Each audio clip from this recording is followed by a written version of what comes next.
Christian മതവിശ്വാസികളെ സംബന്ധിച്ചിടത്തോളം അവർ ദൈവപുത്രൻ യേശുവിൻ്റെ ജന്മവുമായിട്ട് ബന്ധപ്പെട്ടതാണ്. വളരെ പ്രാധാന്യം കൊടുക്കുന്നൊരു കാര്യം. ഇതെല്ലാം നോമ്പ് കാലമുണ്ട് ക്രിസ്ത്യാനിയെ സംബന്ധിച്ച്. 50 നോമ്പ്, 8 നോമ്പ്, 15 നോമ്പ്, 25 നോമ്പൊക്കെ ഉണ്ട്. ഇതെല്ലാം മാതാവിനെ ബേസ് ചെയ്താണ് ക്രിസ്ത്യാനികളുടെ എല്ലാ നോമ്പ് കാലവും ആചരിക്കുന്നത്. ഈ വർഷം ഈ 50 നോമ്പ്, ഇപ്പോഴത്തെ നോമ്പ് മാത്രം സ്വാഭാവികമായി ക്രിസ്തുമസുമായി ബന്ധപ്പെട്ടാണ്, യേശുദേവൻ്റെ ജന്മമായിട്ട് ബന്ധപ്പെട്ടാണ്. നമ്മുടെ ഒരു കാഴ്ചപ്പാടിൽ ക്രിസ്തുമസ് പോലെ തന്നെ പ്രധാനപ്പെട്ട നബിദിനാശംസകൾ എല്ലാവർക്കും അർപ്പിക്കാറുണ്ട് 12-ാം തീയതി, ഡിസംബർ 12 അതും. അപ്പോൾ നബിദിനം ലോകം മുസ്ലിംമാരുടെ വലിയ ഒരു നന്മ ജനദിനമായിട്ട് അവർ കണക്കാക്കുന്നു. മുസ്ലിങ്ങളെ സംബന്ധിച്ചിടത്തോളം വലിയ പെരുന്നാളും ചെറു പെരുന്നാളുമാണ് വലിയ ആഘോഷം. അതും നമ്മൾ ഒരു പ്രധാനപ്പെട്ട ദിവസങ്ങളായിട്ട് നമ്മൾ കണക്കാക്കും. അതുപോലെ ഹൈന്ദവ സമൂഹത്തെ സംബന്ധിച്ചിടത്തോളം അവർക്ക് ദേവതയാണ്. ഹൈന്ദവ സംസ്കാരം അത് വളരെ പ്രധാനപ്പെട്ട പഠിക്കേണ്ട ഒരു കാര്യമാണ്. നമ്മുടെ എത്ര ചെറുപ്പക്കാർ ഇതൊക്കെ പഠിക്കുമെന്ന് എനിക്കറിയില്ല. അതായത് ലോകത്ത് ആദ്യമായി ഉണ്ടായ മതം എന്ന് പറയുന്നത് ജൈനമതമാണ്. ജൈനമതം കൺവെർട്ടഡ് ടു ബുദ്ധിസം.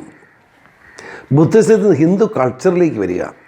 ആ ഹിന്ദു കൾച്ചറാണ് ഈ വിശ്വാസപരമായ കാര്യങ്ങളെല്ലാം. ആ ഹിന്ദു കൾച്ചറിൽ ദേവതയാണ്. ദേവത എന്ന് പറഞ്ഞാൽ ദേവനും ദേവിയും ചേർന്നാണ് ദേവത. അത് നമ്മുടെ ദേവത എന്ന് പറയുമ്പോൾ ദേവി മഹാത്മ്യമാണ്, ദേവിയുടെ പ്രാധാന്യമാണ് കൽപ്പിക്കുന്നത്. ദേവിയും ദേവന്മാരും ചേർന്നാണ് ദേവത. ആ ദേവതയുടെ സംസ്കാരമാണ് നമ്മുടെ ഹിന്ദു കൾച്ചറിൽ കാണുന്നത്. അപ്പോൾ ഇതെല്ലാം പ്രധാനപ്പെട്ട ദിവസങ്ങളാണ്. തിരുവോണത്തിൻ്റെ പ്രാധാന്യം വളരെ വലുതല്ലേ.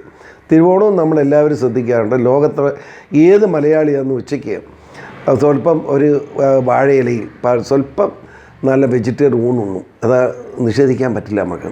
സത്യത്തിൽ അങ്ങനെ തിരുവോണം, ക്രിസ്തുമസ്, ചെറിയ പെരുന്നാളും വലിയ പെരുന്നാളും ഇസ്ലാം മതവിശ്വാസികൾ ഇതെല്ലാം ഒരു പ്രത്യേക ദിവസങ്ങളായിട്ട് നമ്മളെല്ലാവരും ആഘോഷിക്കാറുണ്ട്. അതിനകത്ത് ക്രിസ്ത്യാനിന്ന് ഹിന്ദുവെന്നും മുസൽമാന്മാരും ഉള്ളതായിട്ട് എനിക്കറിയത്തില്ല. തിരുവോണത്തിന് വലിയ പ്രാധാന്യമാണ് എൻ്റെ മനസ്സിലുള്ളത്.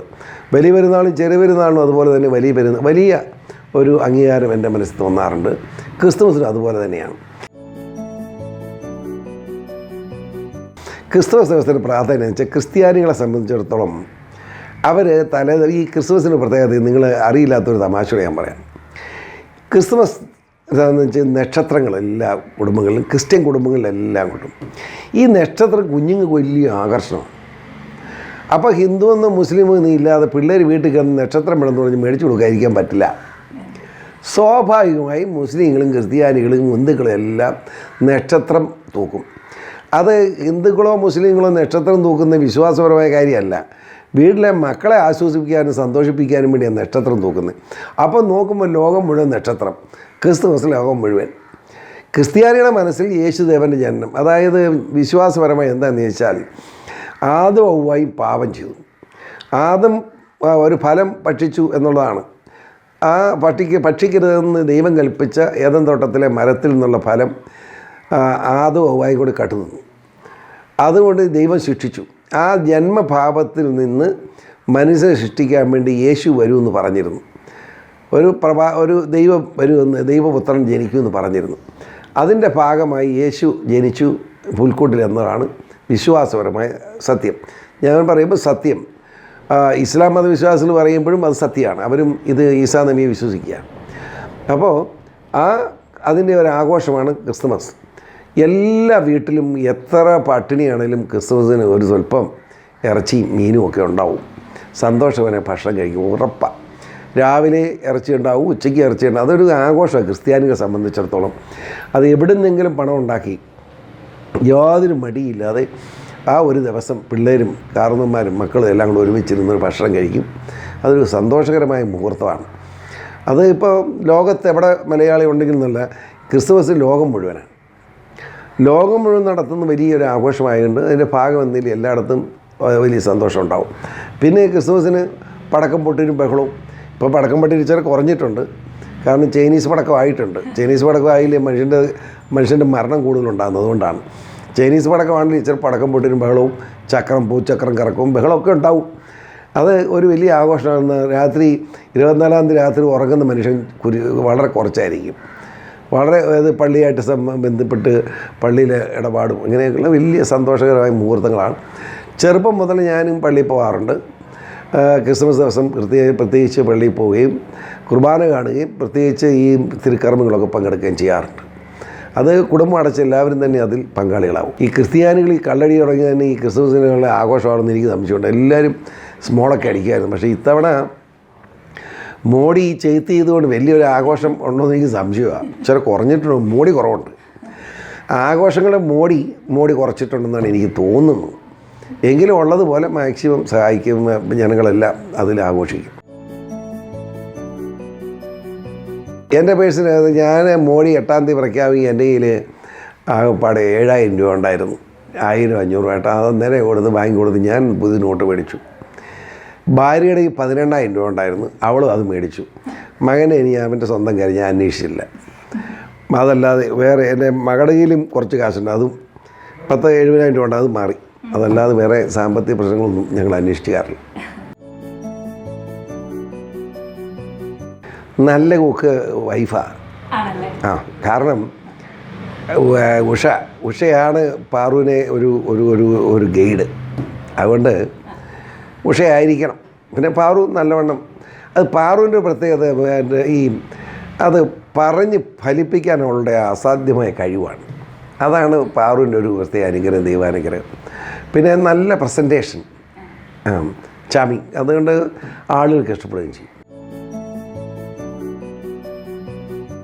എനിക്ക് ഏറ്റവും ഇഷ്ടപ്പെട്ട ഭക്ഷണം ഏതാണെന്ന് ചോദിച്ചാൽ നല്ല ചോറും കറിയും തന്നെയാണ്. അത് പറയുകയാണെങ്കിൽ ഇച്ചിരി സാമ്പാർ കൊള്ളാം. അത് കഴിഞ്ഞ് അല്പം സ്വല്പം നല്ല ഇച്ചിരി ഇറച്ചിച്ചാറൊക്കെ ഒഴിച്ചൊന്ന് കുടിക്കണം. അത് കഴിഞ്ഞ് ഞാൻ എല്ലാവരും ചിരി വരും കേട്ടോ. ഉപ്പിലിട്ട് എന്തെങ്കിലും അച്ചാർ സ്വല്പമിട്ട് ഒന്ന് ചെറുതായിട്ട് കഴിക്കും. അത് കഴിഞ്ഞ് മോര് പച്ചമോരായിരിക്കും, അത് എനിക്കിഷ്ടമുള്ളൂ. അത് കഴിക്കും. അത് വളരെ നിർബന്ധമായിട്ട് ചെയ്യാറുണ്ട്.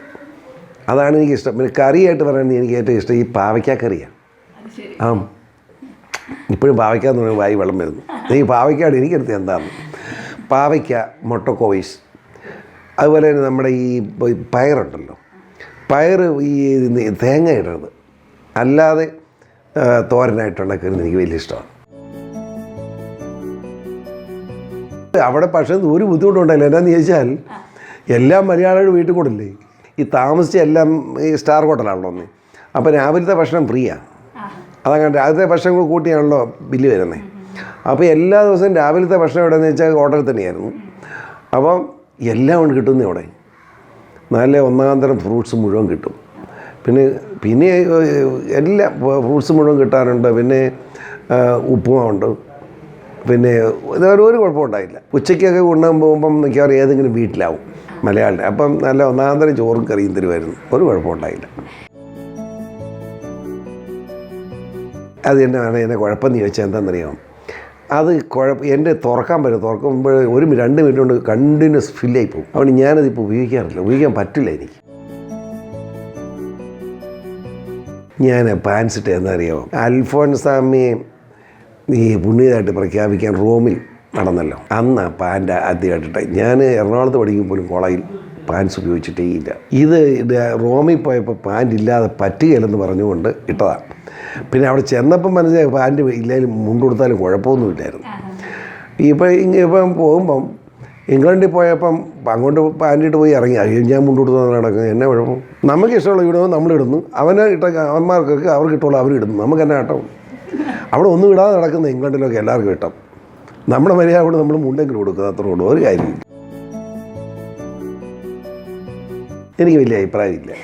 ഈ പീശോർ എന്തിനിങ്ങനെ ഈ രാജ്യം നന്നാക്കാൻ നടക്കുന്നു? വേറെ പീശോറിൻ്റെ സ്ഥാനത്ത് വേറെ അവനെങ്കിലും നിസാര കാര്യത്തിന് ഒരു മന്ത്രിസ്ഥാനം വേണ്ടെന്ന് വെച്ച് നടക്കില്ലേ? എങ്ങനെ ചാക്കിട്ട് അവർക്ക് കൂടി മന്ത്രിസ്ഥാനം വെച്ച് 10 ചക്രം മേടിച്ച് ചൊള്ളി നടക്കാൻ പാടില്ല. ഇവൻ എന്തിനീ മണ്ടത്തിൽ കാണിച്ച് നടക്കും? സാധാരണ ആർക്കും തോന്നുന്നൊരു സംശയമാണ്. പക്ഷേ അത് ചോദിക്കുന്നവരോടും എൻ്റെ മറുപടി, എൻ്റെ ജീവിതമാണ് ശരി. അന്ന് കാരണന്മാരല്ലേ, അന്ന് രാവിലെ പള്ളിയിൽ പൊക്കോണം, രാത്രിക്ക് വിടുകയില്ല. മര്യാദയ്ക്ക് പള്ളിയിൽ പൊക്കോണം, ആദ്യം വന്നണം. ഇങ്ങനെ രാവിലെ അപ്പം പിന്നെ ഇറച്ചിയും ബഹളവും ഭക്ഷണത്തിനൊന്നും കുഴപ്പമില്ലല്ലോ. അങ്ങനെ അന്ന് എൻ്റെ വീട് നേരെ ഓപ്പോസിറ്റാണ് തറവാട്, ഈ വീടിൻ്റെ. ആ തറവാട്ടിൽ ഒത്തിരി ആളുണ്ടായിരുന്നു, ഒത്തിരി ആൾ. എൻ്റെ ചെറുപ്പം പോലും ഒത്തിരി ആൾക്കൂട്ടം ഉണ്ടായിരുന്നു. എൻ്റെ അമ്മ മറിയാമ്മ എന്ന് പറയും. അമ്മ വലിയ നാട്ടുകാർക്ക് വലിയ ഇഷ്ടമായിരുന്നു. അപ്പോൾ സ്വാഭാവികമായിട്ട് ഒരു പാവങ്ങളെല്ലാം വീട്ടിൽ കാണും. പിന്നെ രുക്മിണി, പകയാഷൻ നായർ, ജാനകി, 2 ജാനകിയായിരുന്നു. ഞാനിവരെല്ലാം ഓർക്കുന്നുണ്ട്. ഇപ്പോൾ അതിൽ ഒരു വലിയാരി മരിച്ചുപോയി. അവരൊക്കെ വീട്ടിലുണ്ടാവും. ഒരു വലിയ എപ്പോഴും ആഘോഷമായി പെരുന്നാളാന്ന് എപ്പോഴും വീട്ടിൽ. ഞാൻ ഈ കരോളിന് പോലെ കരോളിനൊക്കെ പിള്ളേർ പാട്ട് പാടി എല്ലാവരും വന്നോളും. ഞാൻ കരോളിന് പോയിട്ടില്ല. അന്ന് ഒക്കെ നമ്മളെല്ലാം കൂടെ കൂടി വീട്ടുകാരെല്ലാവരും കൂടി ഇട്രി ഉണ്ടാക്കുന്നതും പിന്നെ ഈ ഉണ്ണീശോ വെക്കുന്നതും പ്രതിമ കൂടി ചെറിയ ഉണ്ണീശോയുടെ രൂപം ഇതെല്ലാം കൊണ്ടുവന്ന് വെക്കുകയൊക്കെ ചെയ്യും. എന്ന് വെച്ചാൽ കൃത്യം രാത്രി 12 മണിക്ക് ഇതിനകത്ത് കൊണ്ട് വെക്കും. അത് അവിടെ ഏറ്റവും കാരണന്മാരെ കൊണ്ട് തന്നെ വെപ്പിക്കണം നിർബന്ധമാണ്. അങ്ങനെയൊക്കെ അത് വലിയ സംഭവമാണ്. ഇതിപ്പോൾ ഞാൻ ഇന്ന് ഇവിടെ നോക്കി, നമ്മുടെ എൻ്റെ മകൻ ഷോണിൻ്റെ മകനുണ്ട്. അവൻ PC ജോർജ് ജൂനിയറാണ്. അവനാണ് ഈ ക്രൈസിൽ നിൽക്കുന്നത്. അപ്പം ക്രിസ്മസ് ട്രീ ഒക്കെ ഇപ്പോൾ വെച്ച് കഴിഞ്ഞു. എൻ്റെ വേറെ പണിക്കാരെ കൊണ്ട് ഇപ്പം ഈ ഇലയെല്ലാം മരവും വെട്ടിച്ച് ഇപ്പം ഉഷതന്നെ നിന്ന് ക്രിസ്മസിന് പുൽക്കൂട് ഉണ്ടാക്കിക്കൊണ്ടിരിക്കുക. ഇപ്പോഴേ തുടങ്ങി കഴിഞ്ഞു. അങ്ങോട്ട് ഇരുന്നാൽ കാണാം. അതാ രസം. ഞാൻ ചോദിക്കുകയാണെങ്കിൽ പട്ടിണിയില്ലാത്ത വർഷങ്ങൾ സംഭാവന ചെയ്യണമെന്ന് ഞാൻ പ്രാർത്ഥിക്കുന്നു. ഒരു മനുഷ്യൻ പോലും പട്ടിണി കിടക്കരുത്. പിന്നെ വർദ്ധിച്ചു വന്നിരിക്കുന്ന ഈ രോഗങ്ങൾ, ക്യാൻസർ, ഹാർട്ട്, കിഡ്നി, ഈ രോഗങ്ങളിൽ നിന്ന് മോചനം നൽകണമേ. പ്രഷറും ഷുഗറും ഇല്ലാത്ത മനുഷ്യനില്ല. അതിൽ നിന്ന് മോചനം കിട്ടാൻ ഭക്ഷണത്തിൽ ഉള്ള മായം ചേർക്കുന്നതിനെ ശിക്ഷിച്ചേ പറ്റൂ. അത് വളരെ സീരിയസ് ആയിട്ട് എടുക്കേണ്ട ഭക്ഷണം. അതുപോലെ നമ്മുടെ പുരയിടത്തിൽ തന്നെ നമുക്ക് മാലിന്യം നിർമ്മാർജ്ജനം ചെയ്യാൻ കഴിയണം. നമ്മുടെ പുരയിടത്തിൽ ഈ രാസവളം ഉപയോഗിക്കാത്ത പച്ചക്കറി നടാൻ കഴിയണം. കോഴിയെ വളർത്തണം, ആടിനെ വളർത്തണം, കൃഷിക്ക് പ്രാമുഖ്യം കൊടുക്കണം. അതൊക്കെ പിള്ളേരെ കൂടുതൽ ബോധവാന്മാരാക്കിക്കൊണ്ട് മുമ്പോട്ട് പോകണം. അതിനൊക്കെ വേണ്ടിയുള്ള അപേക്ഷകളായിരിക്കും ഞാൻ സമർപ്പിക്കുക.